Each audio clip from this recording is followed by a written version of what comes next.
Muy buenos días. Hoy vamos a continuar estudiando la vida terrenal de Jesús. La semana pasada estudiamos acerca de la concepción virginal. Vimos qué es lo que dice la Biblia al respecto, por qué lo creemos y cómo se lo podemos explicar a otros. Dije que íbamos a ir avanzando para saber cómo eso lo aplicamos nosotros, ¿verdad? Y la importancia que tiene para la vida del cristiano conocer a su Salvador. Pero la semana pasada quedaron algunas preguntas pendientes que me había comprometido a responder. Y me gustaría empezar con eso. Básicamente las preguntas eran sobre cómo Jesús puede nacer sin pecado, ¿verdad? Sin la naturaleza pecaminosa, si proviene de María. Ya demostramos que no hubo intervención de varón, ¿verdad? De manera que no hay nada de José ni ningún hijo de Adán. Pero al nacer de María, surge la pregunta si María, como ella misma reconoce, ¿verdad? Ella reconoce a Dios como su Salvador, de manera que ella se reconoce pecadora. ¿Cómo es que María, siendo pecadora, no transmitió a Jesús la naturaleza pecaminosa? Entonces, quisiera ver brevemente cómo los cristianos abordan ese punto en particular y cómo los cristianos se dividen en dos posturas. De hecho, hay tres, pero la tercera postura no tiene nada que ver con los cristianos. La tercera postura no proviene de la Biblia, pero me parece que es algo que es aceptado y lo vemos normalmente en películas. Entonces quisiera explicar brevemente que las tres posturas son estas. Número uno, si nos preguntamos cómo es que se crea un nuevo ser humano en el vientre de la mujer, algunos consideran que tanto el cuerpo, ¿verdad? Al unirse, al ser fecundado el óvulo, la parte del hombre, del ADN, y el de la mujer se mezclan para formar un nuevo ADN. De manera que el hijo se parece al papá, a la mamá, o al tío o al abuelo, pero tiene que haber características físicas de la familia según el ADN del cual se está creando este nuevo ser humano. Y los cristianos, algunos piensan que el alma también se transmite de esa misma manera. Así como se genera un nuevo cuerpo por medios naturales, tomando del padre y de la madre, consideran algunos cristianos que el alma también. Entre ellos no se pueden, según lo que encontré, no se ponen de acuerdo en cómo funciona esto. Algunos consideran que es por medio del esperma que el alma recibe sus características y se crea. Algunos consideran que es por parte de la mujer. Algunos dicen que es mezcla. Total, no hay una postura definida. Pero ellos aseguran que el alma de un ser humano, junto con su cuerpo, puesto que ya hemos estudiado que un ser humano es la unión de alma y cuerpo, ¿verdad? Alma o espíritu es la parte inmaterial, el cuerpo es la parte material, y al unirse tienes un ser humano. Entonces, consideran que de los padres, o de la madre, o solo del padre, se hereda todo lo con las características físicas e incluso el alma. Esa es una postura y se conoce con el nombre traducianismo. La otra postura se llama creacionismo, que es que, aunque sí, el cuerpo tiene que ver con el ADN del padre y de la madre, el alma es creada ex nihilo, en latín de la nada. Y Dios sigue creando, y que Dios crea el alma de cada nuevo ser humano al momento de la concepción. No hay forma de que el alma se transmita de padres a hijos. No hay sustancia en el alma que provenga de los padres, sino que es una nueva creación. Esa es la segunda postura. La tercera postura, que no es bíblica, es la idea de que todas las almas ya existen, fueron creadas en un instante y todas están en algún lugar esperando que se les asigne un cuerpo. Y ese tipo o esa idea la puedes ver en películas de Disney y muchas de ese tipo donde tratan de explicar cómo es que nace una persona. Bueno, dicen, el alma ya está esperando que se le asigne un cuerpo, pero cuando viene a nacer se le olvida todo lo que sabía. Bueno, quiero aclarar que eso no tiene nada que ver con la Biblia. No hay nada en la Biblia que te lleve a deducir algo así. Entonces, partiendo de las posturas cristianas, traducianismo o creacionismo, yo sostengo la postura del creacionismo porque me parece que es la que tiene mayor fundamento bíblico. Los cristianos han debatido sobre eso durante siglos y puedes encontrar a los padres del cristianismo, de la segunda generación, tercera después de los apóstoles, que están a favor de una postura o a favor de la otra. Pero si tú analizas los argumentos bíblicos, es mi opinión, respeto la tuya, es mi opinión que el fundamento, la postura que provee un fundamento más claro y fácilmente deducible de la escritura es el creacionismo. Hay versículos que podríamos estudiar, ¿verdad? Pero no es parte del tema. Algunos consideran, los que hablan del traducianismo, que Dios dejó de crear en el séptimo día y que ya no crea nada. Pero encontramos en la escritura que Jesús habla del día de reposo como un día en el que Dios sigue trabajando, ¿verdad? Si entendemos el hecho de que Dios reposó en el séptimo día, en el contexto israelita sabemos que no tiene nada que ver con dejar de hacer cosas, sino con tomar el control de la tierra. Entonces, podemos exponer los versículos de una postura y de la otra. Ambas posturas aseguran ser bíblicas, pero es mi opinión que el traducianismo, aunque presenta versículos bíblicos, me parece que son fácilmente explicados de otra manera partiendo del creacionismo. Ahora, si explicamos por parte del creacionismo cómo es que Jesús es sin pecado, me parece que la Biblia, cuando afirma que Jesús es el segundo Adán, deja claro que no hay conexión con el primero. Si Dios crea el alma de Jesús y en el caso de Jesús en particular, María es el recipiente, ¿verdad?, que permite que todo el proceso natural de desarrollo desde la concepción hasta el nacimiento se lleve a cabo, tendríamos que preguntarnos qué pasa con el ADN de Jesús. Hay dos posibilidades. Número uno, que Dios aportara la parte masculina para que con el ADN de María se mezclaran y Jesús pudiera tener un cuerpo humano. Yo no creo que eso haya sucedido, porque entonces tendríamos que concluir que cuando Jesús nació se parecía a su mamá. No hay nada en la Biblia que diga eso.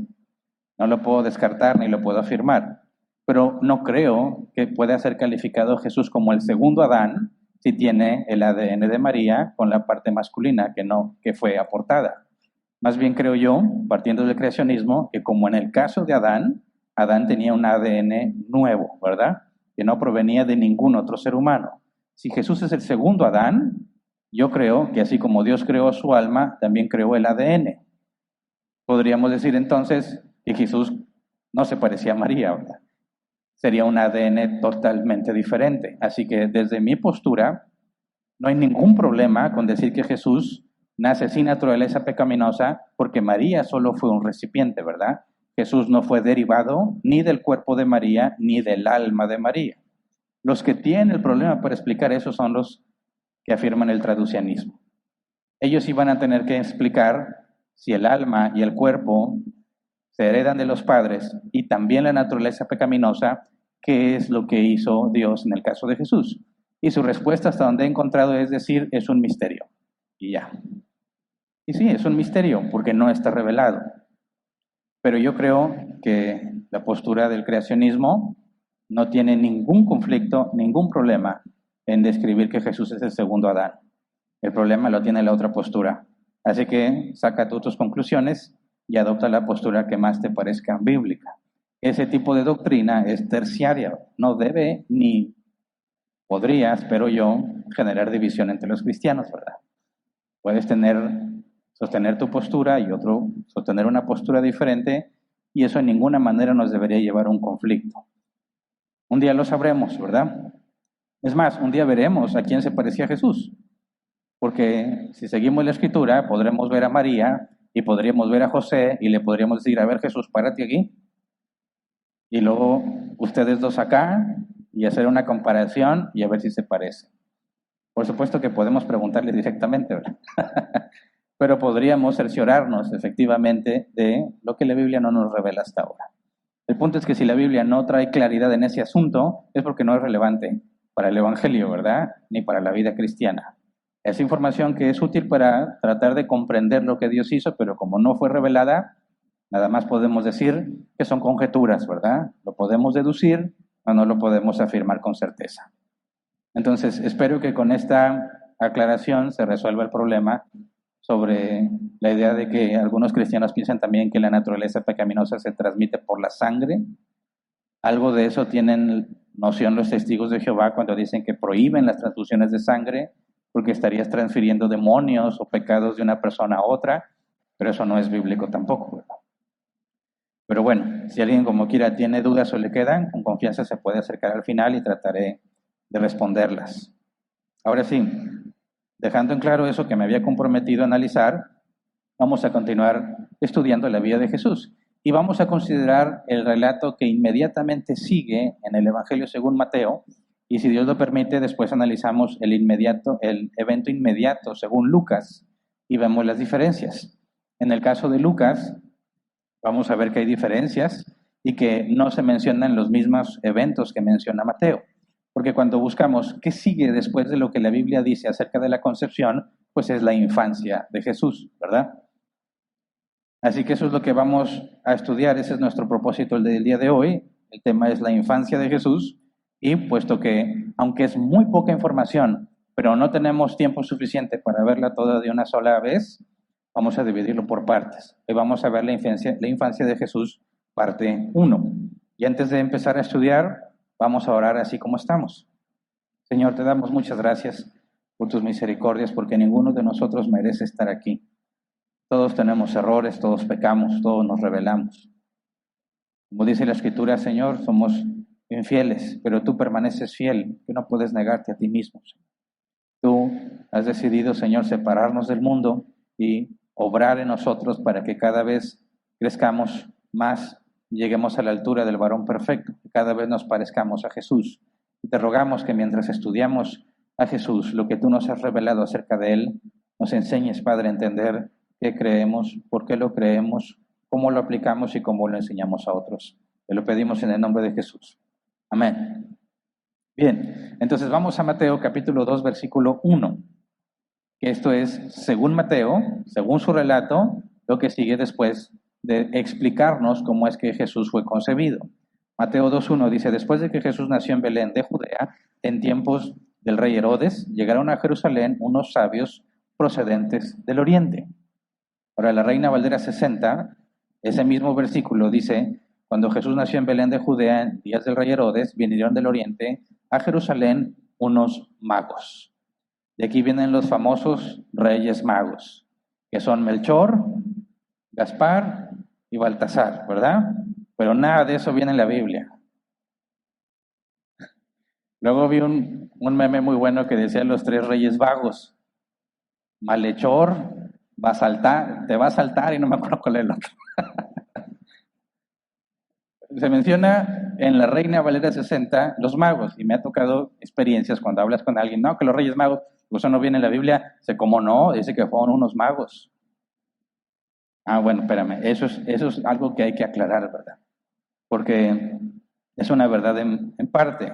Sí, la Reina Valera dice eso, magos, pero es importante ver qué dice el original, porque si son reyes magos, eran reyes que hacían magia o qué onda con ellos, ¿verdad? Pero no hay ninguna parte en la escritura que afirme que fueran reyes. Entonces, hay muchas tradiciones con respecto a los reyes magos, que uno venía en camello, otro en elefante, otro en caballo, uno güero, uno más o menos y uno bien moreno y así, ¿verdad? Nada que ver. No hay nada en la escritura que nos diga que eso realmente sucedió. Y si nuestro propósito es entender qué pasó con Jesús, aquí tenemos una referencia a los primeros días de nacido de Jesús y las evidencias de lo que Dios estaba haciendo, no nada más con los israelitas, porque en el caso de estos sabios del oriente, como dice la NBI, eran gentiles. Y Dios estaba revelándole también a los gentiles sobre el nacimiento del Mesías. Muchas veces cuando pensamos en el Mesías, pensamos en los israelitas, ¿verdad? El Mesías prometido a los israelitas. Pero, como vamos a ver hoy, Dios también estaba manifestando el Mesías a los gentiles, porque la promesa a Abraham es que sería que en su simiente, que después el apóstol Pablo explica que esa simiente, si tú analizas el hebreo, es en singular, la semilla uno, que es descendiente de Abraham, haría que todas las naciones sean benditas en su nombre, no nada más los israelitas, sino también los gentiles. Entonces, antes de ver qué onda con estos, según la Reina Valera 60 magos, tendríamos que preguntarnos, oye, lo último que nos dijo Mateo y que vimos también en Lucas es que María era de Nazaret, ¿verdad? José también.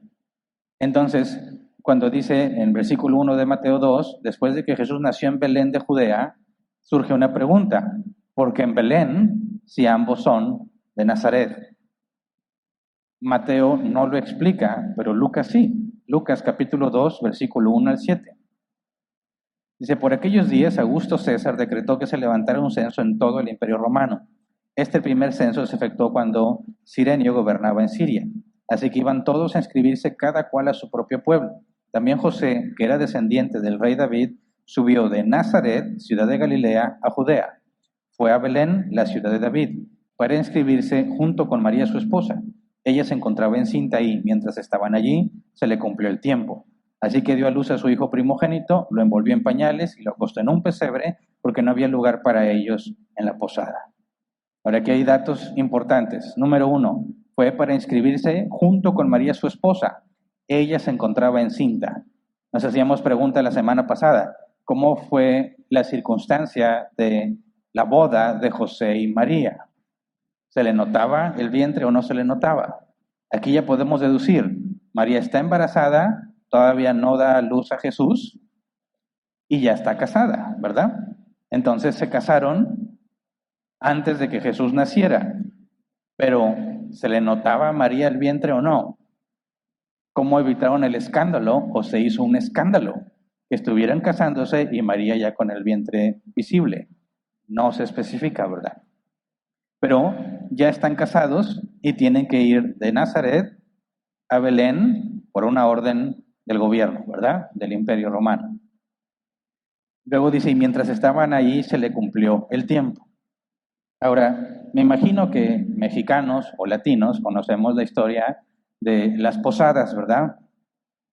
Las posadas, sobre todo en México, consiste que en estas fechas navideñas que se aproximan, se supone, según yo vi, ¿verdad? No sé cuál es la tradición oficial, pues bueno, tú tienes que ponerte de acuerdo con varios vecinos y tú vas pidiendo posada, o sea, vas pidiendo un lugar donde te alojen.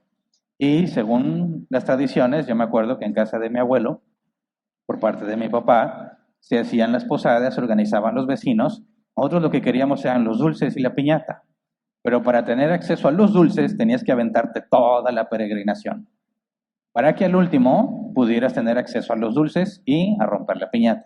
Entonces, como niños, esa era mi motivación, así que no puse mucha atención en el proceso. Para mí el proceso era muy aburrido, pero era el requisito para tener acceso a los dulces. Entonces, lo que hacíamos es que nos dividíamos en grupos. Decían que unos iban de un lado y otros iban del otro lado. Iban las señoras, que eran las que envolvían todo el asunto ahí, con velas, y se sabían unas canciones muy extrañas. Entonces arrancaban y se ponían un plan, tú vas a esta casa y tú vas a esta casa, y ya tenían organizados en qué casa iba a estar quién, tenían hojas donde tenían que decir ciertos diálogos, era una especie de dramatización. Y lo que me explicaron es que cuando José y María llegaron a Belén, estaba todo lleno, no había lugar para ellos, ¿verdad?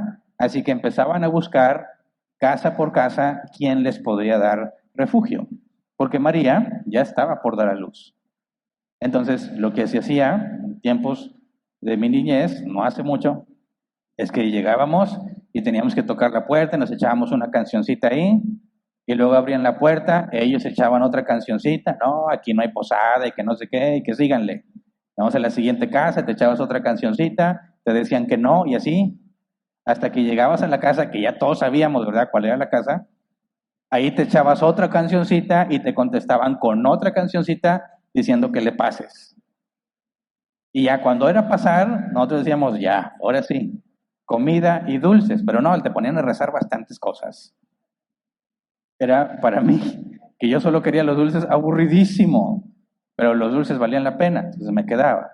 Pero esa idea de que de que José y María llegaron a Belén y resulta que ya van a ser Jesús, rápido encuentra dónde van a quedarse porque ya van a ser, a mí me hace pensar algunas cosas. Por ejemplo, qué clase de padre irresponsable hace un viaje cuando su esposa está a punto de dar a luz? Digo, yo ya pasé por tener 3 hijos. Hice todo el proceso que es el embarazo y estar preparado porque ya van a nacer. Entonces, si yo entendiendo eso, digo, mi esposa ya está en las últimas, ¿verdad? ¿Qué te parece si nos echamos un viaje? ¿No te parece algo irresponsable? Oye, pero es que es un edicto, ¿verdad? El imperio dice que tengo que ir a hacer un censo. Sí, pero espérate, mi esposa va a dar a luz, ¿verdad? Después voy. Entonces, parece ser que si tú lo analizas desde un punto de vista de papá o de futuro papá, dices, ¿qué les pasa a José y a María? Que así dicen, pues vámonos, vámonos, y de repente van a hacer y no encuentran dónde quedarse. Ellos saben que ese bebé es el Mesías. ¿Cómo se arriesgan a hacer eso? No sé si te pusiste a pensar alguna vez. ¿José y María actuaron irresponsablemente o no es así la historia? Porque lo que yo te estoy contando es según la tradición, que es muy generalizada, que a mí me la enseñaron y que casi todo el mundo cree. Pero tendríamos que preguntarnos, ¿qué fue lo que sucedió? ¿Por qué se le ocurre a José hacer ese viaje sabiendo que María está en las últimas? Así que hay dos posturas. Un José irresponsable, puesto que él es el responsable de ese matrimonio, y Dios mismo le dijo que se hiciera responsable de ese niño. O José es un irresponsable, o José era responsable, pero no estamos considerando bien la historia. Y esa segunda postura es la que yo creo, aunque no tengo mucha información bíblica para deducirlo. Pero si leemos con detalle Lucas 2, versículos 6 y 7, dice, y mientras estaban allí, se le cumplió el tiempo. Así que dio a luz a su primogénito, lo envolvió en pañales y lo acostó en un pesebre, porque no había lugar para ellos en la posada. Ok, estaban allí y se le cumplió el tiempo. ¿Dónde estaban? En Belén. Eso indicaría que Jesús nació justo el día en que llegaron a Belén. No puedes concluir eso. Bien puedes decir que se tomaron su tiempo sabiendo que María está próxima a dar a luz, hacen un viaje mucho más seguro, tranquilo, al paso que María podría seguir, y mientras estaban en su estancia en Belén, entonces se cumplió el tiempo, ¿verdad? De manera que no tendrían que andar tocando en la noche, oye, ya, mi esposa ya va a dar a luz, dame chance, y nadie les quería ayudar. Porque aparte, ¿te irías tú a un lugar donde nadie te recibe?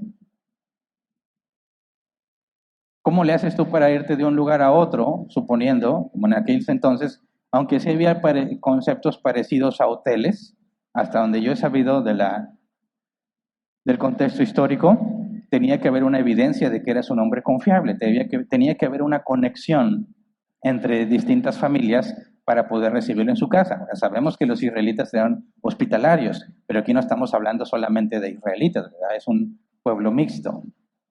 Pero si leemos esos últimos dos versículos en la traducción lenguaje actual, fíjate cómo lo traduce. Dice, mientras estaban en Belén, a María le llegó la hora de tener su primer hijo.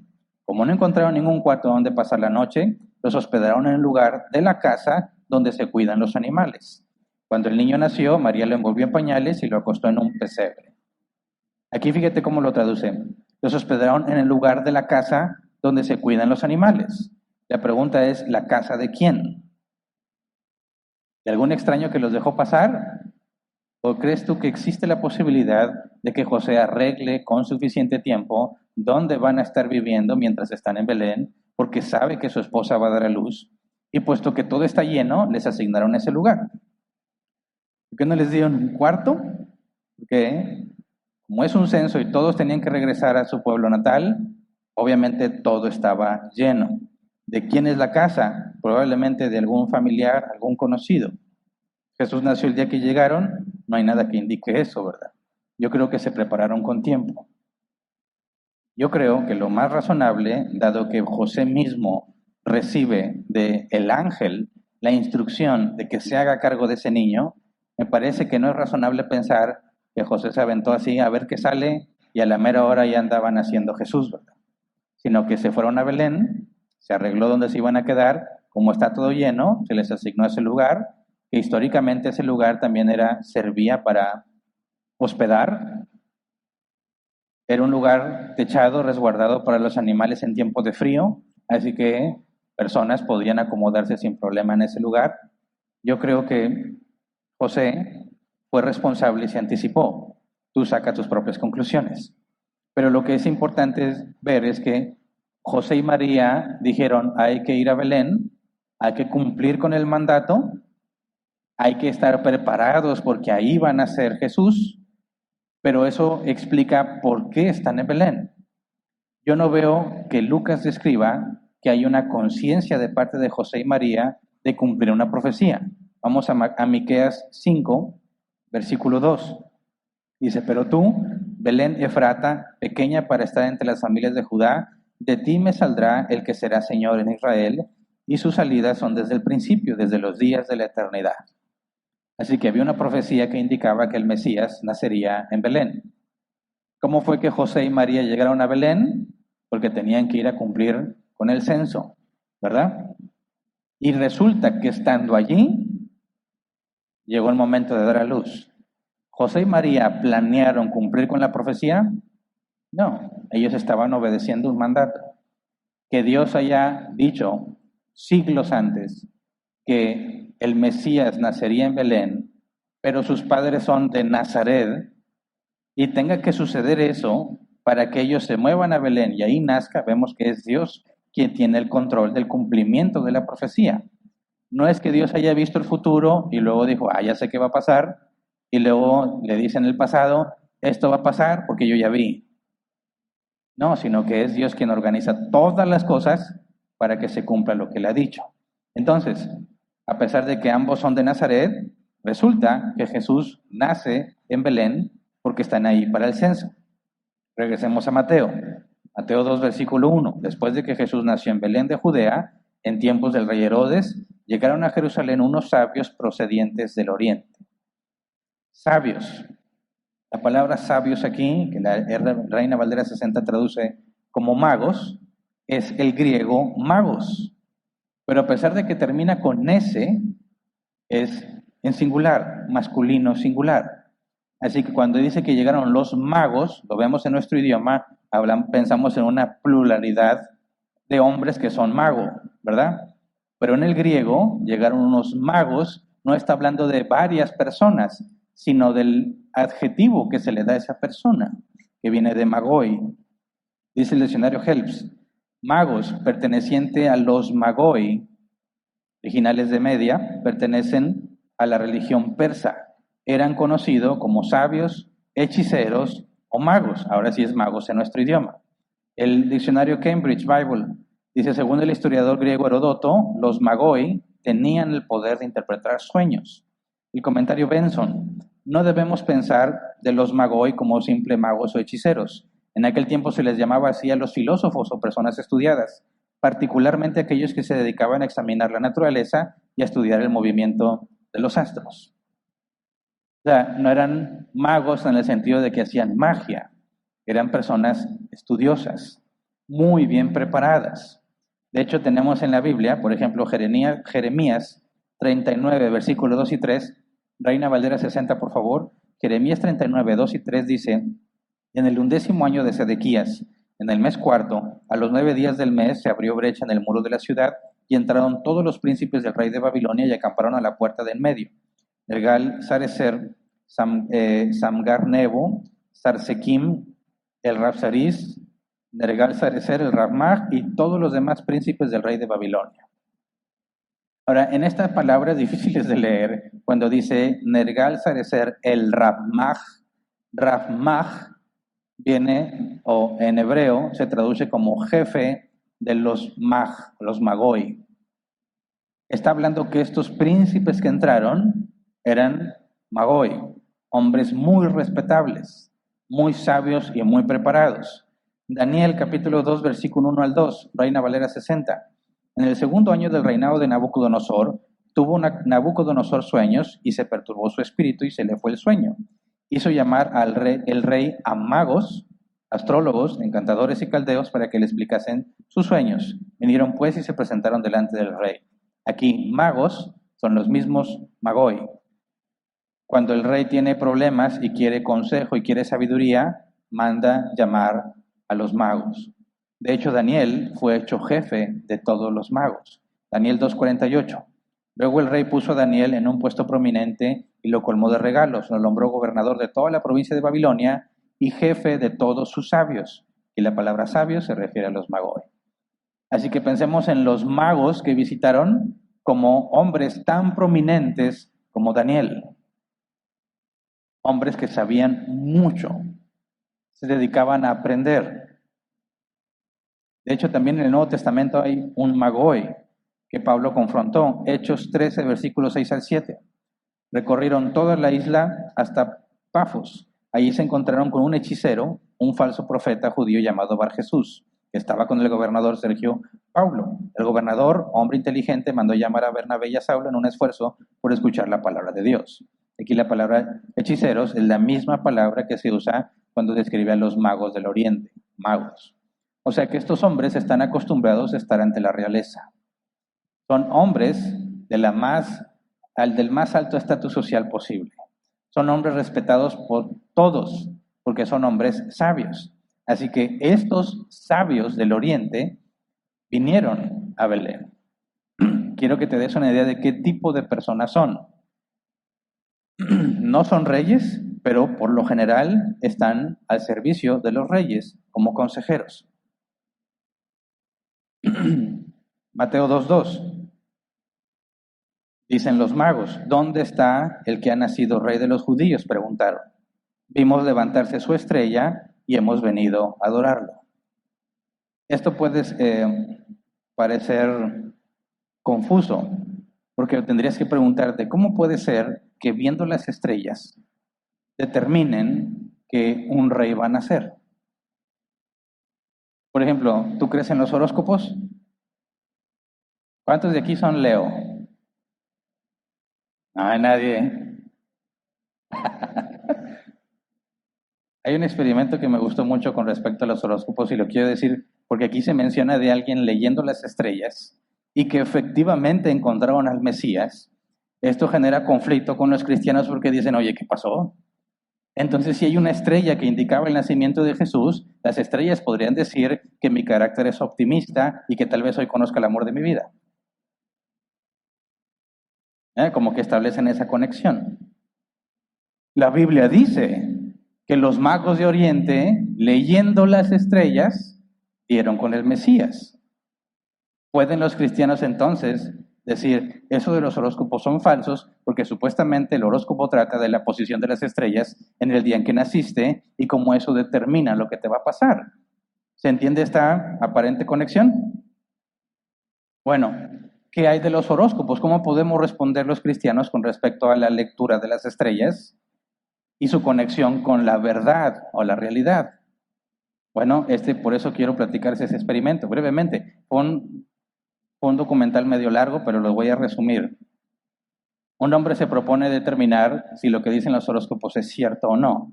Así que convocan a una muestra estadística, a un grupo de personas que están convencidos de que los horóscopos dicen la verdad.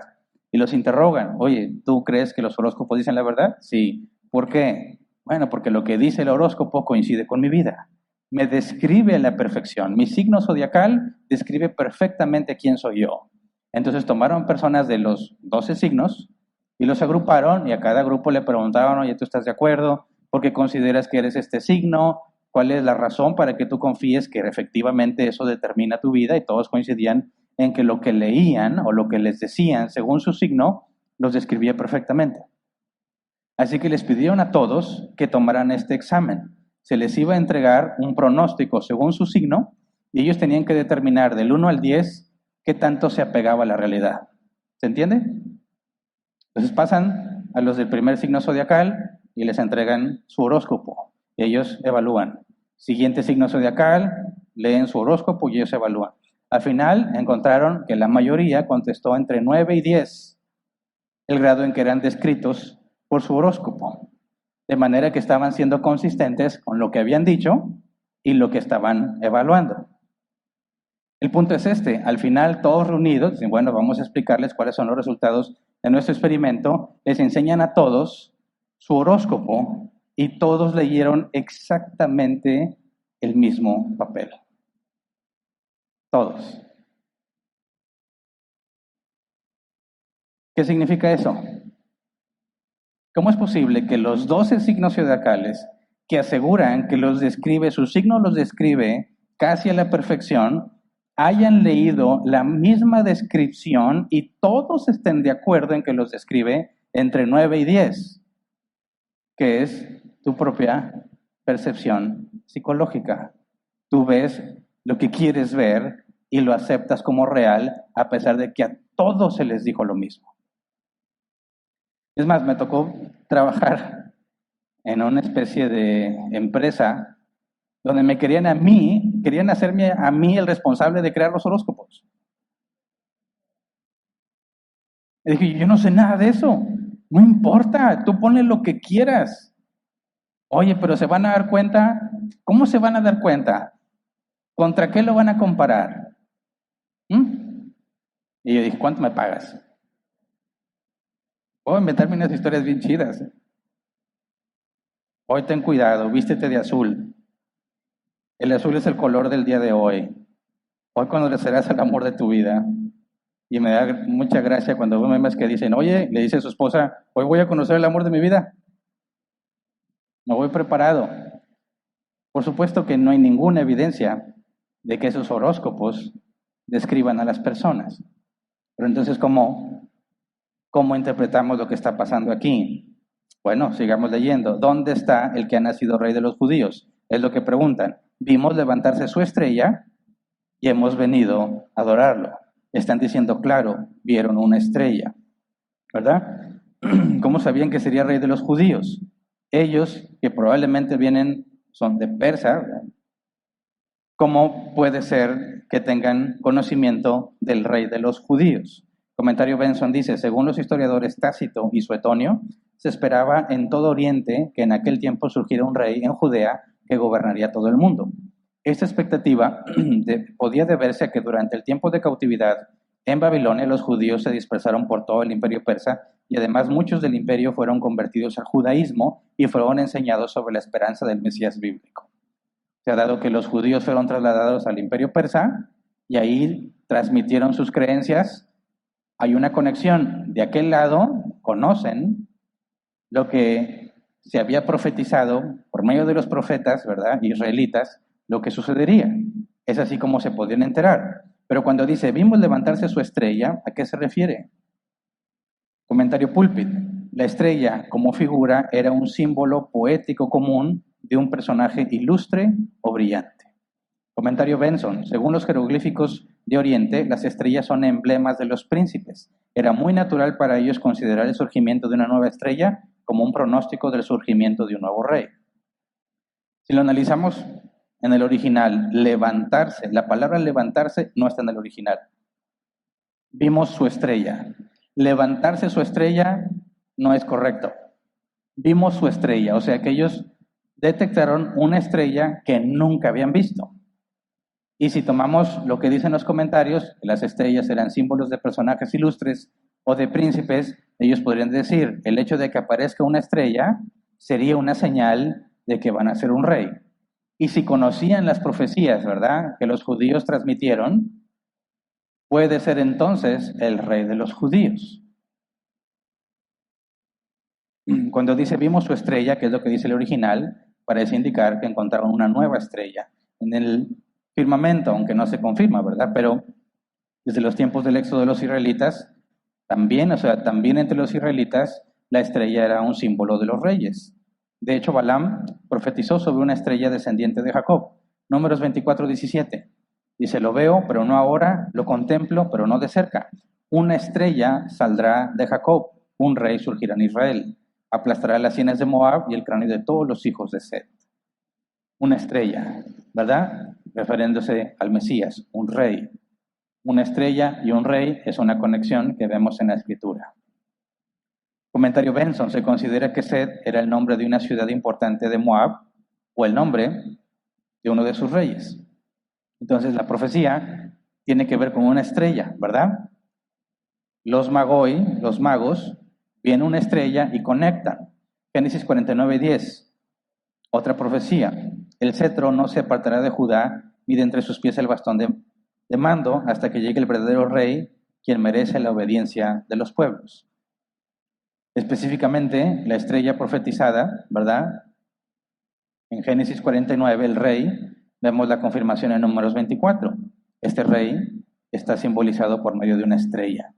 Así que el hecho de que los magos ven una estrella no significa que están tomando conocimiento pagano solamente como los horóscopos, que según las posiciones de las estrellas a como a ellos se les ocurre, indican algo, sino que hay una clara conexión con la información bíblica. ¿Me explico? La idea de una estrella anunciando un rey fue profetizado. No están tomando información de otra parte para leer las estrellas y concluir lo mismo que dice la Biblia, sino que podemos explicar fácilmente que usando la información de la Biblia, deducen que esa estrella implica un rey. Mateo 2:3, cuando lo oyó el rey Herodes, se turbó y toda Jerusalén con él.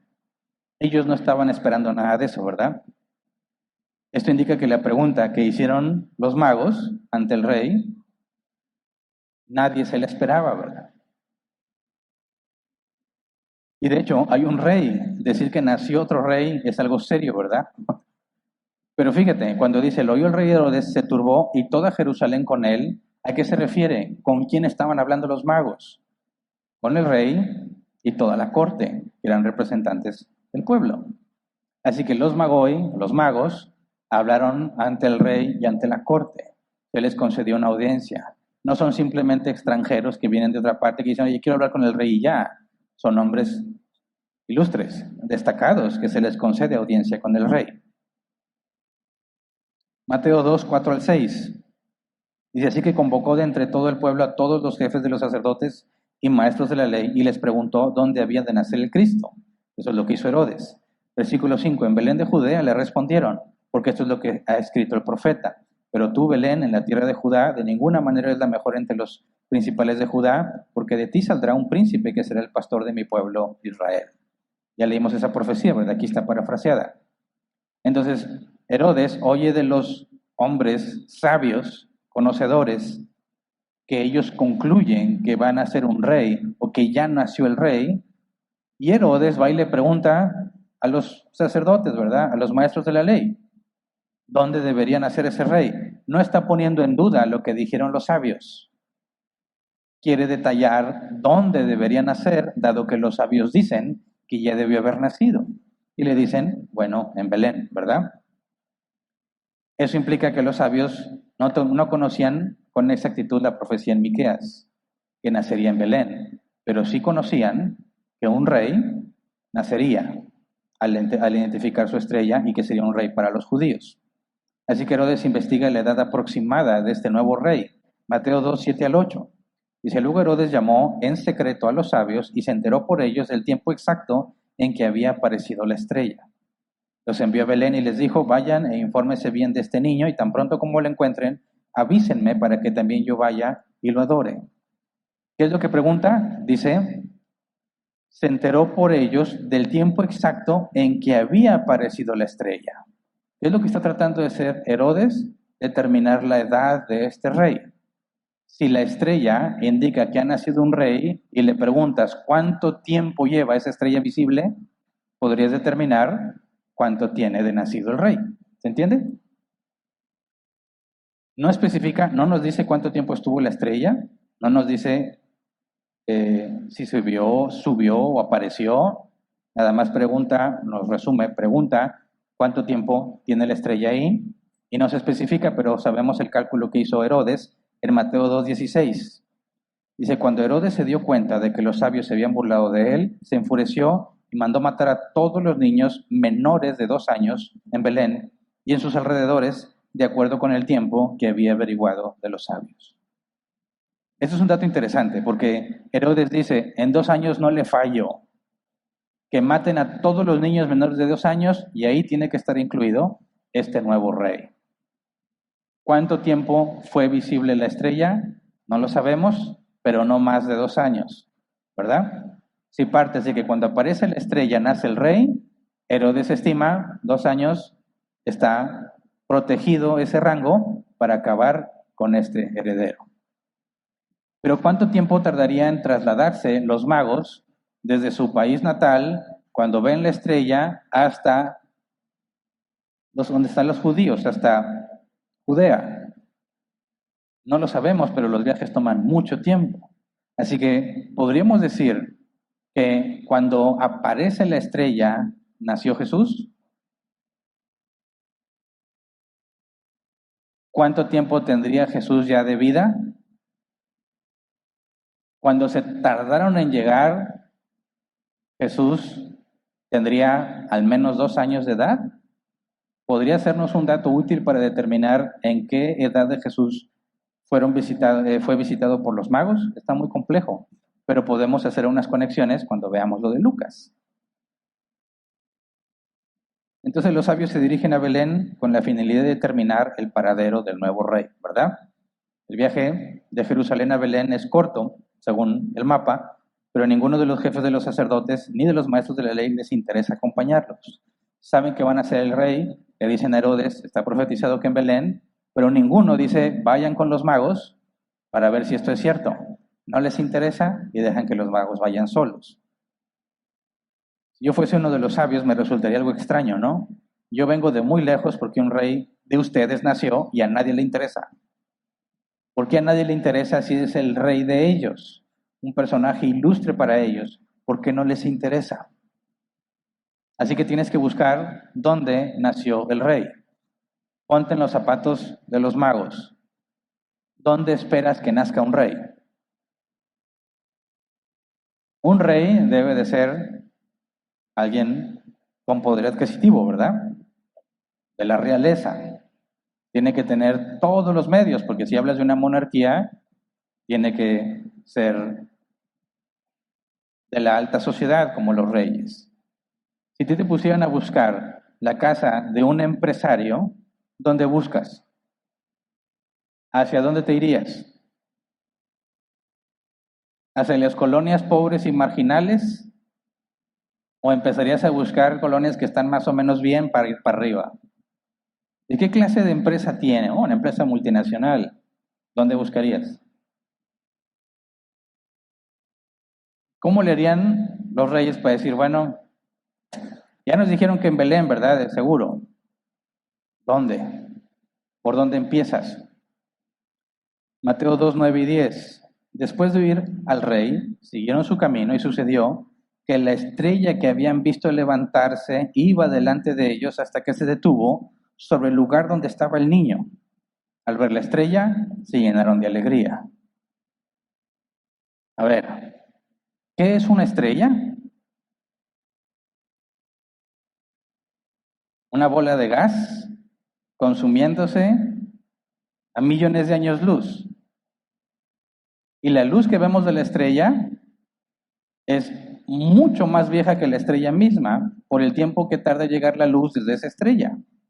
Así que nosotros podemos estar viendo en el cielo una estrella que ya no existe. Y tomaría quizás nuestra vida y más para que esa luz deje de verse y darnos cuenta de que esa estrella ya no está ahí, porque la luz tarda muchísimo tiempo en llegar, desde millones de años luz hasta nuestros ojos. Así que, y luego me dices que la estrella que habían visto iba delante de ellos hasta que se detuvo sobre el lugar donde estaba el niño. Entonces esa estrella no era una estrella, ¿verdad? Ellos determinaron que era una estrella por su percepción visual, ¿verdad? Pero cuando la estrella se acerca y los guía, queda confirmado, no es una estrella. Entonces, ¿los magos dieron con Jesús leyendo las estrellas? No, ellos pensaban que era una estrella, pero era Dios mostrándoles el camino. Así que no hay ninguna conexión con los horóscopos ni con la astrología, porque no era una estrella.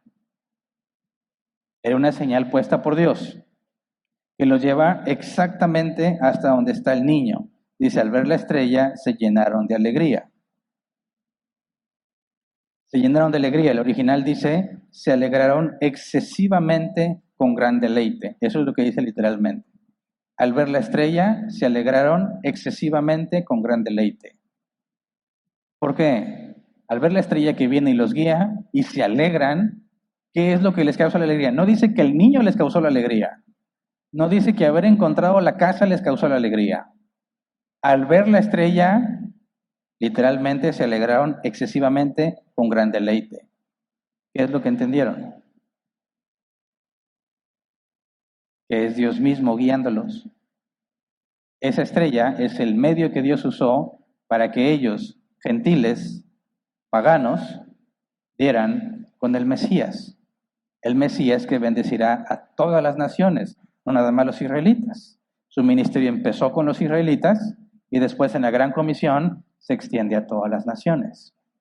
Así que no, nada que ver con la idea de que la Biblia apoye o aporte, contribuya a que creas en los horóscopos o en la lectura de las estrellas. Lo que los magos vieron no era una estrella. Dios los hizo pensar que era una estrella para que ellos, según su conocimiento, obraran, pero luego les muestra que no lo es. Así que encontraron al Mesías. Los expertos judíos en las profecías no hicieron nada por buscar a este supuesto Mesías, pero los sabios gentiles experimentan una enorme alegría al saber que lo han encontrado. Ahora, ¿qué tan grande es este rey? Que una señal sobrenatural los guía hasta su morada. ¿Qué hay de especial en este rey que guía a estos sabios desde tan lejos para que sepan exactamente dónde está? Su largo viaje tuvo éxito, ¿verdad? Ahora, Mateo 2:11. Cuando llegaron a la casa, vieron al niño con María, su madre, y postrándose, lo adoraron. Abrieron sus cofres y le presentaron como regalos oro, incienso y mirra. Postrándose, lo adoraron. ¿Qué entendieron los magos que ese niño era? Para adorarlo. Dios. No sé si empiezas a ver la conexión con la alegría y lo que están haciendo. No se adoraba a los reyes. Se adora a Dios. Y estos magos están adorando a Jesús como niño.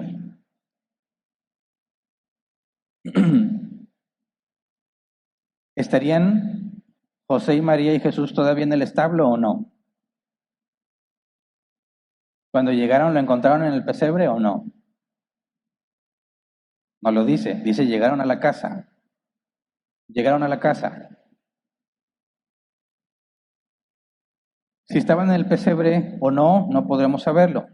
Pero Lucas 2:7 dice así que dio luz a su primogénito, lo envolvió en pañales y lo acostó en un pesebre porque no había lugar para ellos en la posada. Si suponemos que llegaron cuando estaba en el pesebre, implicaría que la estrella apareció no cuando nació Jesús, sino antes, para que hicieran todo el camino y llegaran justo cuando nació.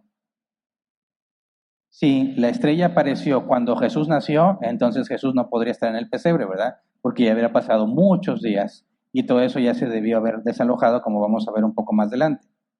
La palabra pesebre, el griego, se traduce como caja para alimentar animales. Así que en eso, cuando tú ves lo que le llamamos el nacimiento, los monitos que se ponen, ¿verdad? Bajo el pino, quienes ponen pino, porque algunos piensan que el pino es del diablo, pero si tienes el nacimiento y ves un pesebre, bueno, se supone que eso sí se parece a lo que debió haber sido en realidad ese pesebre. Vieron al niño con María, su madre, pero no hay sirvientes, ¿verdad? No hay guardias, no hay nodrizas. La casa no debe ser para nada lujosa, no debe estar ni cerca de un palacio. ¿No crees que es extraño que semejante rey nazca en semejantes condiciones? Estos hombres están acostumbrados a estar ante la realeza.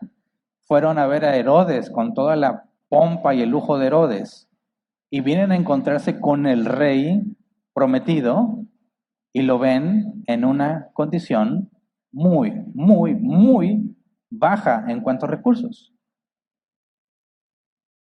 ¿Qué clase de rey es este? ¿Verdad?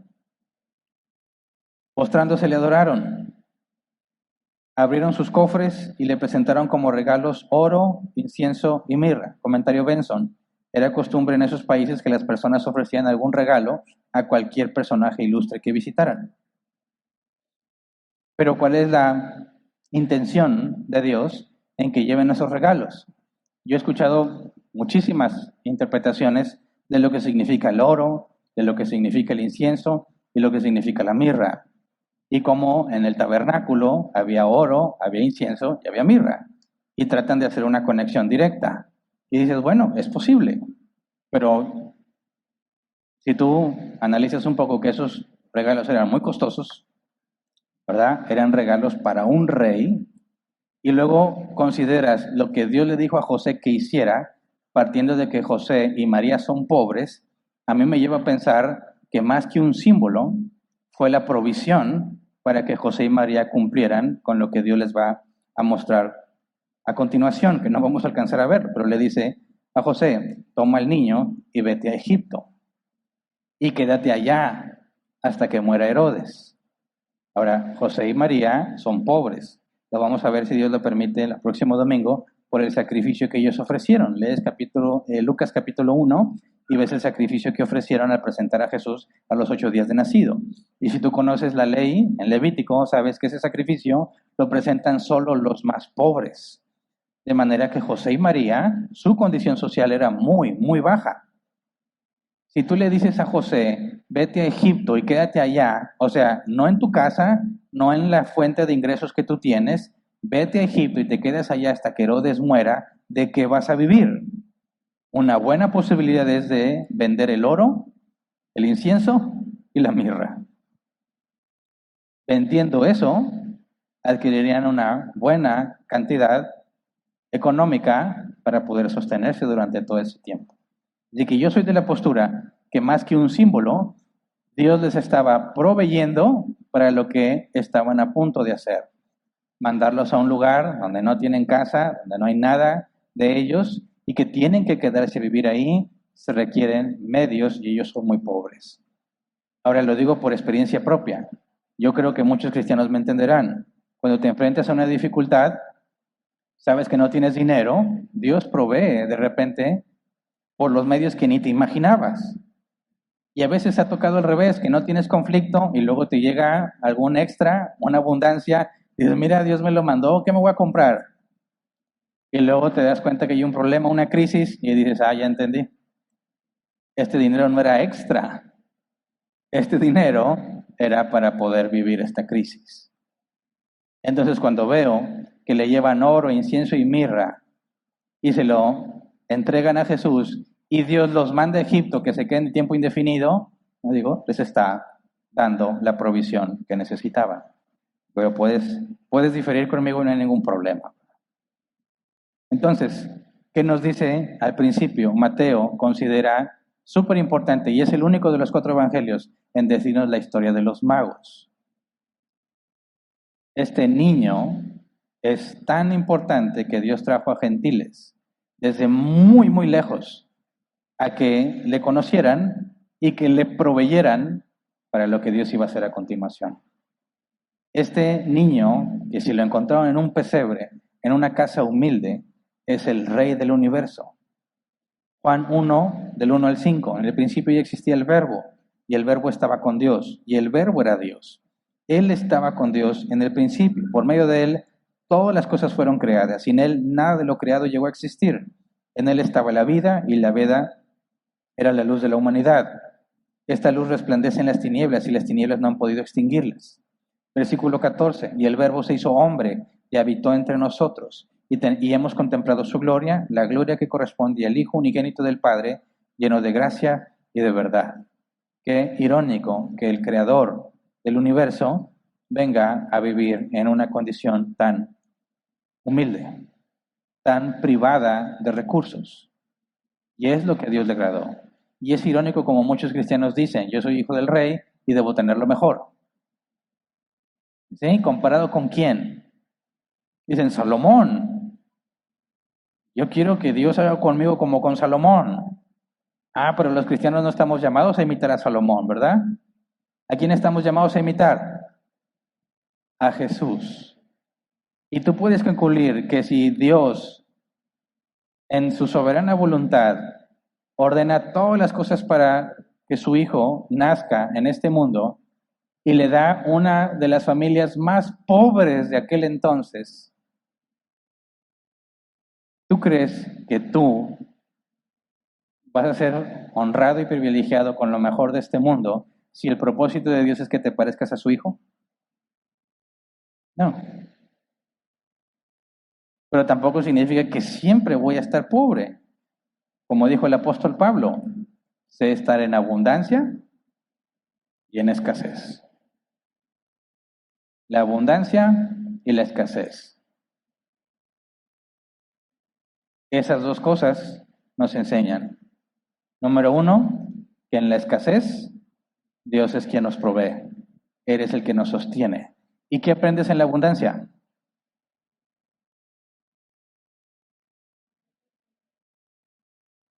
Aprendes que eres un vil pecador.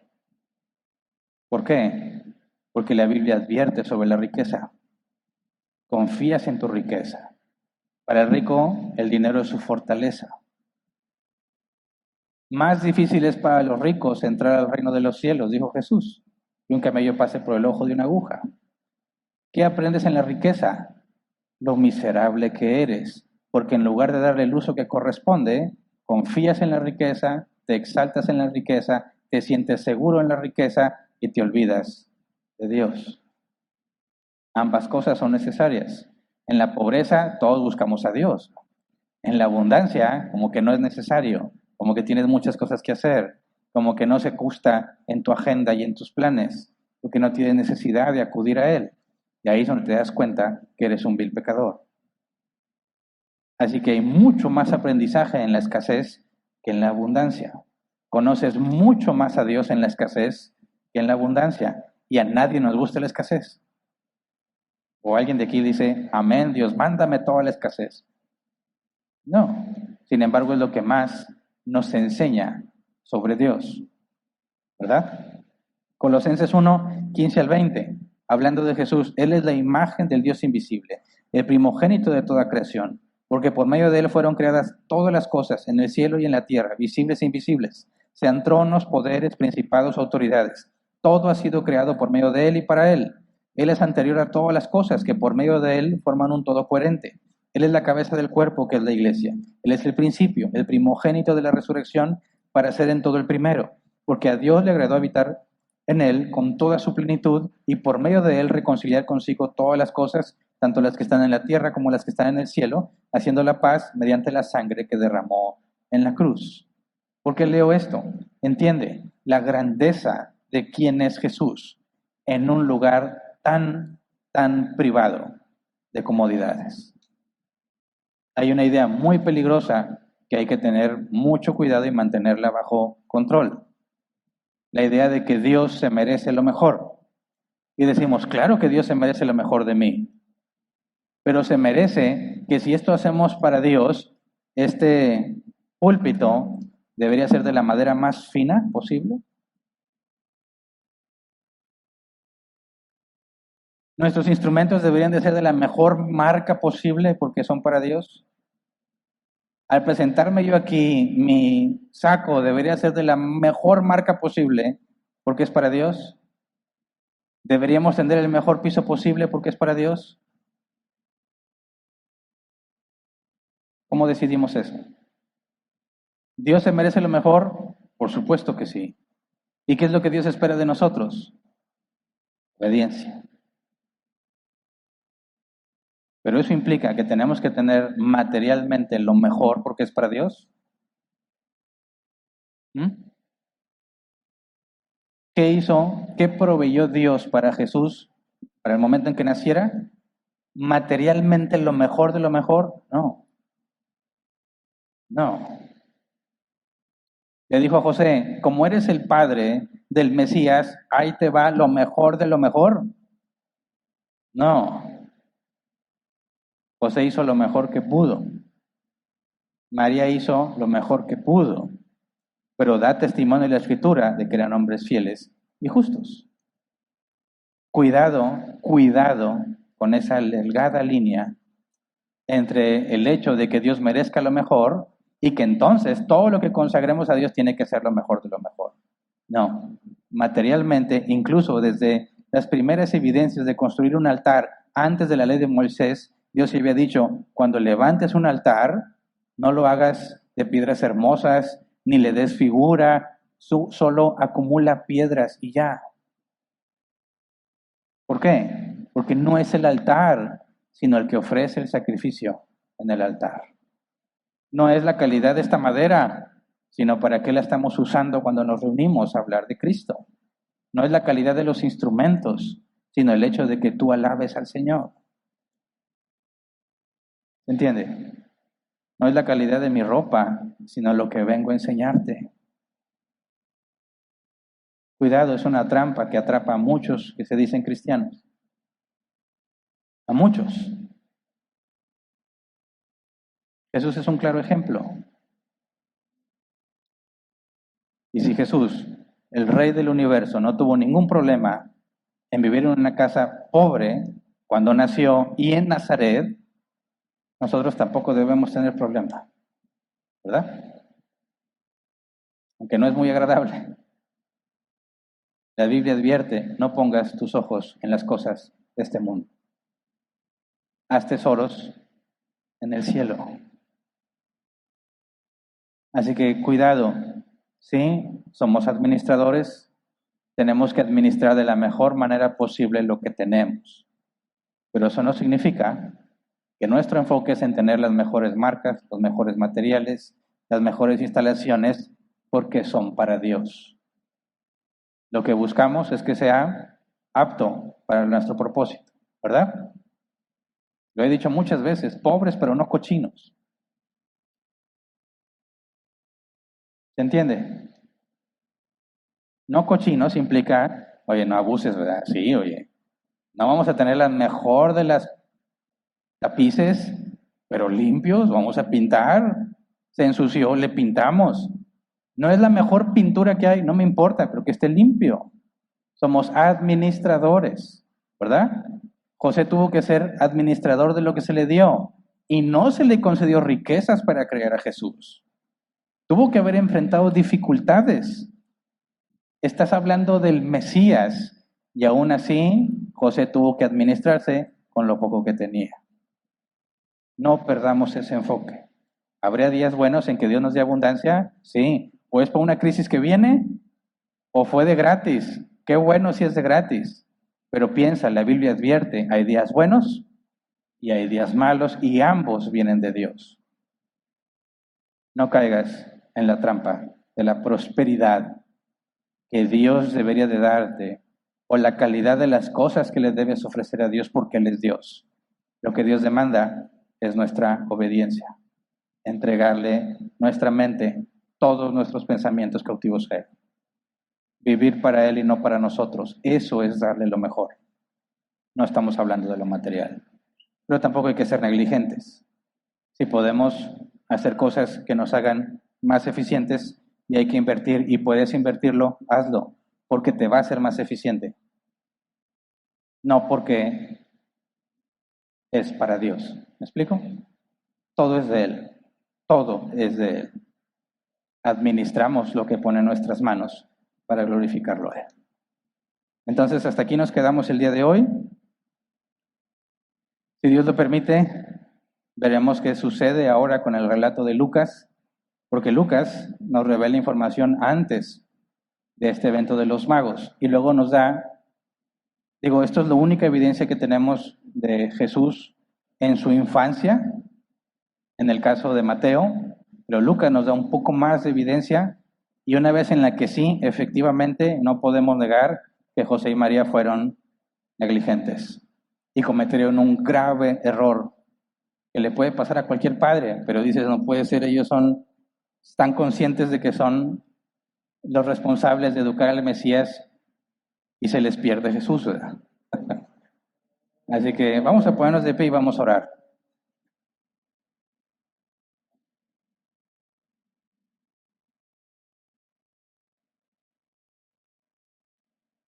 Nuestro rey nació en una condición humilde, ¿verdad? Nos demuestra que no hay una conexión directa entre ser rey y ser rico, materialmente hablando. Somos hijos del rey, dice la Biblia, ¿verdad? No hay ninguna conexión directa en que seas hijo del rey y que seas rico materialmente hablando. Entre nosotros, por supuesto, va a haber personas con mayor capacidad adquisitiva, otras con menor capacidad adquisitiva, pero bíblicamente somos todos iguales. Los bienes materiales no te hacen más ni te hacen menos. Y Jesús es el ejemplo más claro. No hay nadie más grande que Él entre los hombres, y los bienes materiales que tenían no coinciden, no encajan desde nuestra perspectiva de lo que alguien así debería tener. Así que podemos descansar en eso. Cuando te digan, eres cristiano y te va mal, entonces ¿para qué eres cristiano?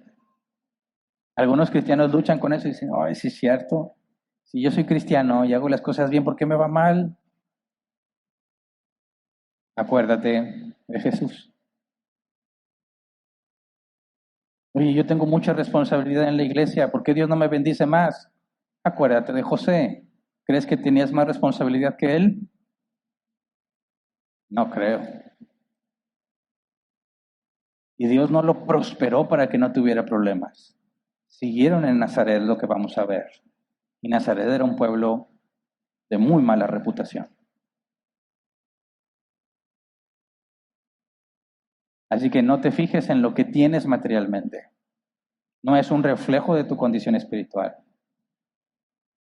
Dios determina qué nos toca administrar. Y administra fielmente lo que te ve. Lo que permita que caiga en tus manos, administrelo fielmente, sea mucho, sea poco. No caigas en la errónea idea de que tienes que ser prosperado como símbolo de que eres cristiano. No te avergüences por no tener. Jesús nunca vivió avergonzado. No te avergüences por los días malos, días difíciles. Muchas veces son nuestras malas decisiones, pero habrá días en los que no hicimos nada incorrecto económicamente hablando, como que ya nos va mal. No hay ningún problema. Confía en Dios. No te midas como el mundo se mide. Confía en Él. Él, siendo el rey y el dueño de todas las cosas, no vino a vivir así. Nosotros tampoco. Luchamos con nuestros deseos, pero tenemos que someternos a Cristo. Contentamiento. Estamos contentos con lo que Dios nos ha dado. ¿Nos esforzamos por más? Sí, si Dios lo permite, puede darlo. Si no, no. Estoy contento. Hay mucho que los cristianos tenemos que aprender del contentamiento. Así que vamos a orar. Señor, en tu soberana voluntad y sin importar, Señor, la majestad que corresponde al Hijo de Dios, a la segunda persona de la Trinidad viviendo entre los hombres, viniste a vivir como un siervo. Siendo Dios, dice tu palabra, no consideraste eso como algo a que aferrarse, sino que te despojaste a ti mismo, Señor, y viniste a servir. Haznos imitadores de ti, Señor. Sabemos que es necesario tener bienes materiales, y la Biblia enseña, Señor, que tú sabes nuestras necesidades y que solo los paganos se preocupan por qué han de comer, qué han de vestir y dónde han de vivir. Porque si somos tus hijos, tu misma palabra afirma que tú conoces nuestras necesidades y sabes dar buenas cosas a tus hijos, Señor. Si nosotros lo sabemos hacer, dijo Jesús, ¿cuánto más tú? Por eso ayúdanos, Padre, a poner los ojos en las cosas de arriba, en tu reino. Y pongamos los ojos en que tu reino sea expandido, que tú seas glorificado, Señor. Somos representantes, embajadores tuyos. No buscamos echar raíces en este mundo, Señor. Sabemos, como dice tu palabra, que aunque estamos en el mundo, no somos el mundo. Ayúdanos, Padre, a vivir fuera de los problemas, de las pasiones que se producen en el mundo por querer enriquecerse. Confiamos que tú conoces nuestras necesidades y que tú eres bueno incluso para darnos más de lo que necesitamos. Enséñanos a administrarlo correctamente, Señor. Jesús, tu Hijo, tuvo que crecer con restricciones, con privaciones. No vivió en la comodidad que le correspondía, Señor, y nos vino a dar el ejemplo. José, María, con limitaciones económicas. Tuvieron que privarse y privar a su hijo, al Mesías, de muchas cosas que quizás muchos otros tenían, pero se enfocaron en administrar lo que les dabas. Te encargaste, Padre, a un hombre y una mujer en condición humilde, que se hicieran responsables de lo más valioso que ha estado en esta tierra. Ayúdanos a entender, Señor, que nuestra condición económica no determina nuestra condición espiritual. Y aunque a veces estamos en dificultad económica por nuestros errores y nuestras malas decisiones, eso no cambia nuestra posición ante ti, Señor, que hemos sido declarados inocentes. Estamos en Cristo y te deleitas en nosotros porque ves a Cristo en nosotros. Ayúdanos a ver, Señor, y a comprender que nuestra condición en este mundo material no indica nuestra condición del mundo espiritual. Ayúdanos, Padre, a descansar en ti cuando hay necesidad. Y ayúdanos, Padre, a acudir a ti cuando tenemos abundancia, porque somos pecadores. Enséñanos, Padre, por medio de tu Hijo, de la vida que Él vivió, de los problemas que Él enfrentó. Ayúdanos a saber qué hacer según la circunstancia en la que nos encontramos. Lo rogamos en el nombre de Jesús. Amén. Pueden sentarse. Pasemos a la sección de preguntas.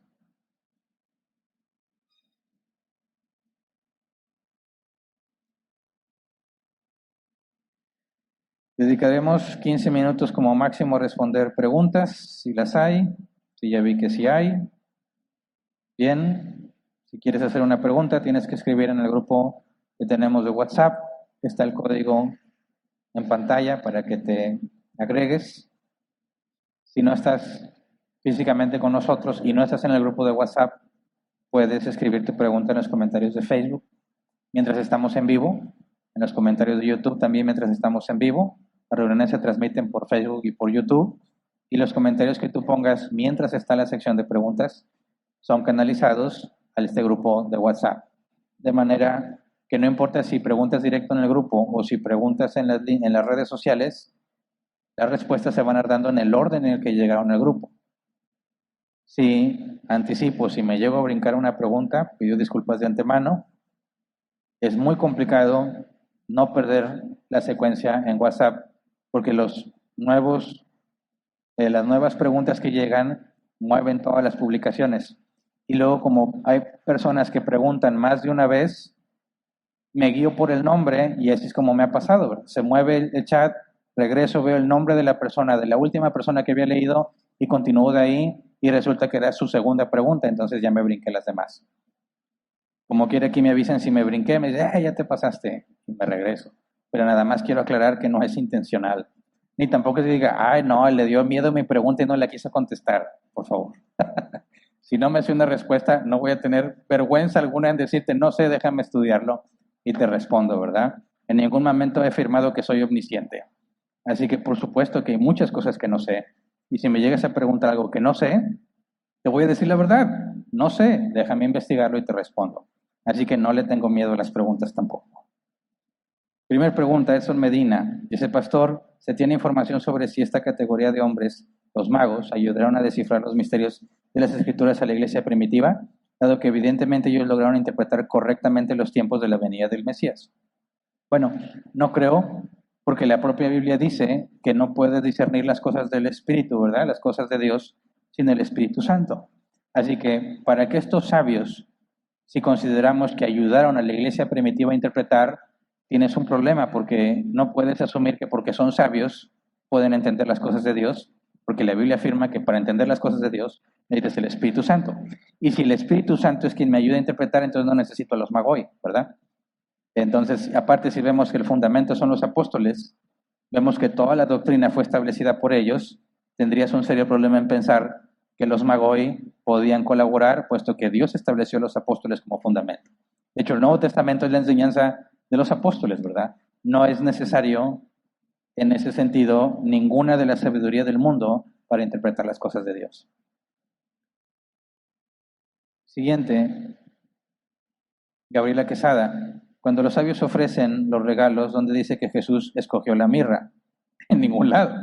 Si Jesús estaba envuelto en pañales, no hay nada que indique que Jesús no sé, gateó, giró, se trasladó y escogió algo, nada. No hay nada que indique qué se hizo con esos regalos. Por eso yo dije lo que yo considero que era el propósito de esos regalos, la manutención de José, María y su hijo durante todo el tiempo que estuvieron en Egipto. Pero tampoco la Biblia lo dice, ¿verdad? Esa es una conclusión mía, personal, que puede estar mal. Le preguntaremos a Jesús más adelante. Casel Ramírez, buenos días. Mi pregunta es que si Dios sigue creando el alma, ¿cómo es que esa alma sea corrupta? Cuando David dice en Salmos 51:5 que en maldad he sido formado, entonces Dios puede crear algo corrupto que es el alma. ¿En qué manera crea el alma Dios entonces? Mira, si tú consideras que a raíz de la maldición del pecado de Adán y Eva, los hombres tienen la capacidad de experimentar el bien y el mal y perdieron la capacidad de elegir solo el bien, y Dios mismo dijo en la creación que todo se multiplicara, se reproduciera según su género.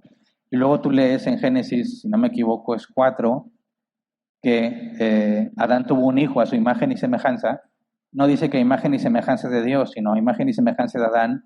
Me parece que tú puedes ver que aunque Dios está creando para la naturaleza que Él determinó que tenga, ¿verdad?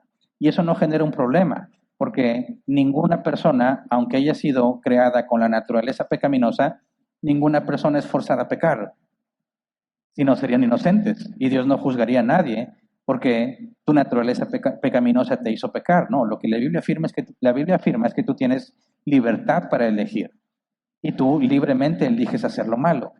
Entonces, el hecho de que Dios haya creado un alma en la condición de la naturaleza pecaminosa junto con su cuerpo, que tiene la capacidad de decidir si peca o no peca, pero sus deseos lo llevan siempre a pecar, yo no veo que Dios esté creando a personas víctimas de la naturaleza pecaminosa, ¿verdad? Sino que según Adán, nuestro representante, que a él no le importó que todos heredáramos esa condición, Dios crea según esa propia naturaleza. Ahora, para Dios no hay ningún problema, porque Dios ya llamó a salvación, ¿verdad? De manera que aunque Él esté creando, por ejemplo, cuando me creó a mí, me puso en la naturaleza pecaminosa, ¿verdad? Estoy limitado igual que Adán, pero Él ya había ordenado que me iba a salvar. Y Él había destinado que un 6 de octubre de 1996, del siglo pasado, yo iba a ser regenerado.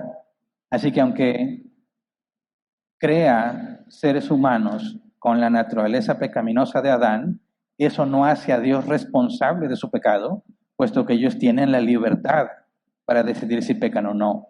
Así que cada uno es responsable de su propio pecado.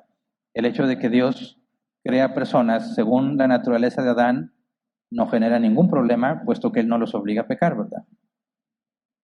Fernanda Vega, ¿cuándo vendrá a Argentina para enseñar la Biblia? Cuando me inviten, ¿verdad? No tengo los medios para ir allá ahorita. Quizás Dios me provea después, ¿verdad? Pero tampoco voy a llegar a Argentina y ¿quién quiere que predique? No, ¿verdad? Eso se tiene que arreglar con tiempo y que Dios muestre, ¿verdad? Carlos Leal, ¿a qué se refiere que no será quitado el cetro de Judá ni el legislador entre sus pies en la profecía de Génesis 49:10? A que el reino no tendrá fin, es lo que está profetizado. El Mesías, bueno, está muy limitada la profecía en Génesis 49, ¿verdad? No está revelado del todo lo que sabemos más adelante con el paso de los siglos. Pero el reinado del Mesías sería eterno. No será quitado el cetro de Judá. Un descendiente de Judá tendrá, o sea, será un rey, lo que implica el cetro. Y que no le será quitado el cetro es porque ese rey gobernará para siempre. Es la profecía que indica el reinado eterno del Mesías. Eso no significa que nunca dejaría de haber un rey, porque dejó de haber reyes, ¿verdad? Está hablando que alguien descendiente de Judá tendrá el cetro y nunca le será quitado, específicamente del Mesías. Siguiente, Marta Pilar. Gracias, pastor, por hoy enseñarme con lo que yo colaboré. Bueno, aquí hay cosas personales que les voy a saltar, pero aprendí a administrar los bienes que Dios nos da. Muy bien. No es necesario mencionar asuntos personales, estamos hablando de una pregunta, ¿verdad? En cuanto al tema que vimos. Luego me había brincado sin querer a la pregunta de Gabriela Quesada. Luego retomo con Keren Baltasar Ayala, dice, el rey Herodes fue rey de los israelitas, así como en su momento fueron reyes Saúl, David, Salomón, etc. No, acuérdate que Herodes está, digamos, en armonía, de acuerdo con los romanos, ¿verdad? Según tengo, porque a veces me confundo entre Herodes el papá y Herodes el hijo, pero es un rey impuesto por el Imperio Romano, ¿verdad? No es algo que provenga de los israelitas, como en el caso que Dios haya establecido a Saúl o a otros reyes según la unción. No, este es un rey impuesto por el Imperio Romano, donde se supone los romanos daban oportunidad de que los pueblos subyugados tuvieran cierta libertad en sus creencias y en su manera de regirse. Así que cuando les permite tener un rey, ¿verdad? Es un rey bajo el control de Roma, que obviamente rinde cuentas a Roma. Así que no se parece a los reyes del Antiguo Testamento. Siguiente, Cintia M. Pastor, referente al versículo que dice que cuando el rey Herodes se dio cuenta de que los magos se burlaron de él, se enfureció y mandó matar a los niños, ¿en qué se burlaron los magos de él? Es que no lo alcanzamos a leer hoy. Pero el versículo que sigue, después del último que leímos de Mateo 2, dice que Dios les avisó en sueños a los magos de que se fueran sin regresar a Herodes, porque Herodes les pidió, si lo recuerdas, que investigaran y luego le informaran. Pero Dios le dice a los magos que no regresen con Herodes, sino que se marchen. Así que Herodes se ve burlado, ¿verdad? El compromiso es que los magos tenían que venir a decirle dónde estaba el rey, porque el plan de Herodes era matarlo. Dios advierte a los magos, de manera que se van. Herodes sabe que lo engañaron, a eso se refiere con que fue burlado, se enoja y como ya no puede matar a ese niño en específico, manda matar a todos los niños menores de 2 años, revelando las intenciones que tenía. A eso se refiere. Luego dice Kimberly, Pastor, buenas tardes, si entendí bien, ¿somos inocentes delante de Dios al momento en que nacemos? Mira, veámoslo así. La Biblia dice que seremos juzgados según nuestras obras, ¿verdad? ¿Qué obras puede hacer un bebé recién nacido?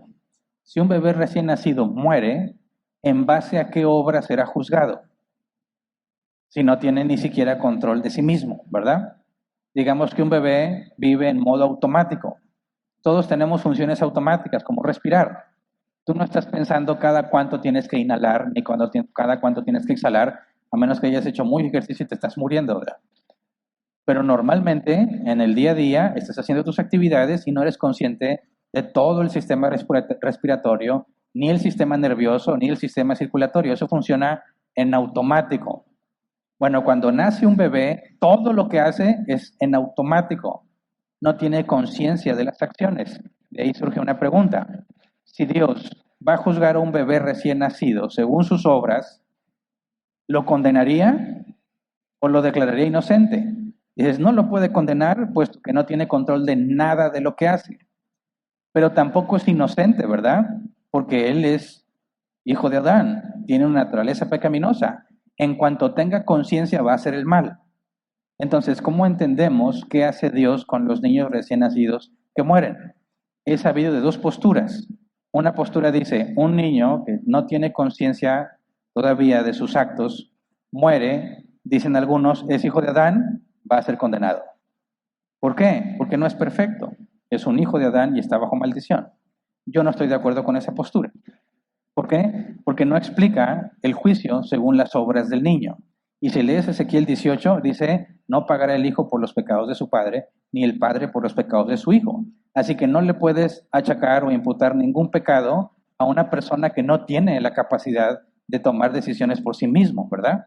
Por eso es mi postura, y la de muchos otros cristianos, que cuando un niño recién nacido muere, o algún niño, quizás no recién nacido, pero no tiene todavía edad de conciencia, indica que al morir, antes de morir, Dios tuvo que hacerlo nacer de nuevo, porque no va a ser juzgado por sus obras, de manera que no sería culpable, pero tampoco es perfecto a los ojos de Dios porque es hijo de Adán. Así que creo yo que los niños que mueren sin conciencia de pecado o alguna persona con alguna discapacidad cerebral que lo tiene en una edad de un niño que no tiene conciencia de pecado, creo yo que eso revela que fueron elegidos para salvación, dado que no podrían ser juzgados según sus obras. Y si fuesen condenados, Dios estaría haciendo injusticia, por cuanto ellos no decidieron pecar.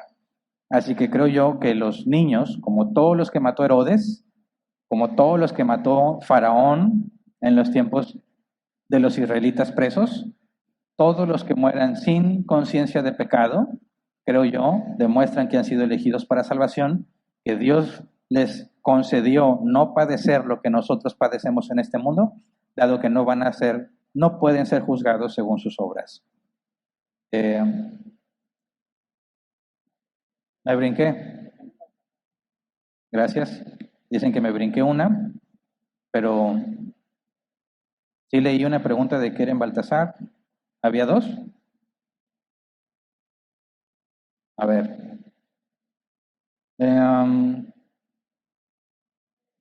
Cacel, y luego Marta Pilar, y luego Gabriela Quesada, luego Keren Baltasar, sí la leí. El rey Herodes fue rey de los israelitas, esa es la pregunta de ella, y sí la contesté. A ver, no fui yo. Cintia, y luego Kimberly, y luego la pregunta que sigue es Rosanelli. Horta, ¿podrías explicar el versículo que Dios hizo pobre para que con su pobreza nosotros fuéramos enriquecidos?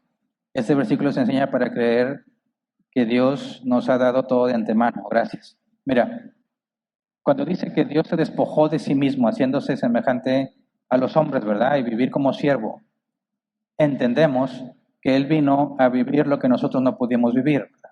Y Él vino a mostrarnos el camino, vino a demostrar que a pesar de que lo que la gente creía en aquel entonces, los hombres ricos materialmente eran los más santos. Jesús demostró que no, ¿verdad? No hay nadie más santo que Él y no era rico materialmente.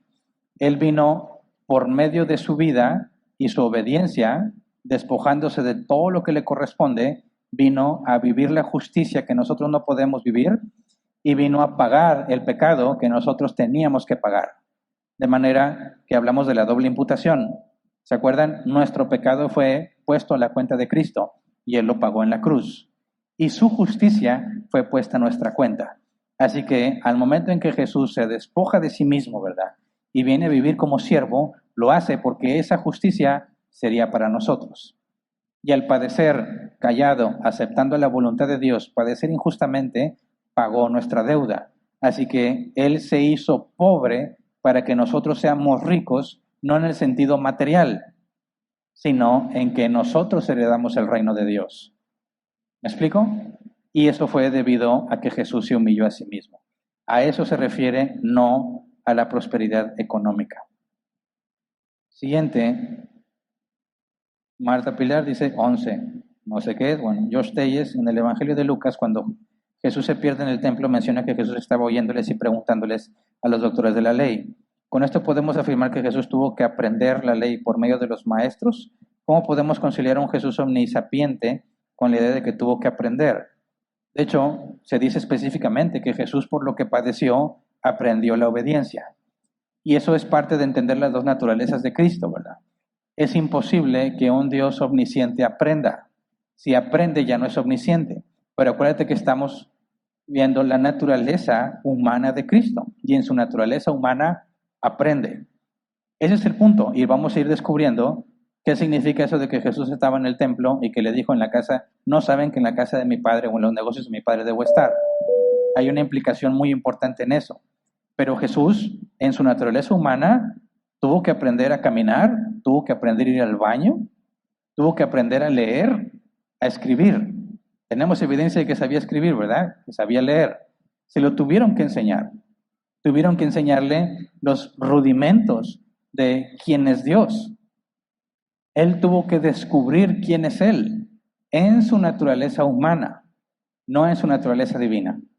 Por eso, estudiar la infancia de Jesús nos debe ayudar a comprender algo que no podemos decir con todo detalle porque es un misterio, dado que la Biblia no lo revela, pero sí poder decir que, humanamente hablando, Jesús entiende perfectamente lo que nosotros sentimos cuando vamos aprendiendo.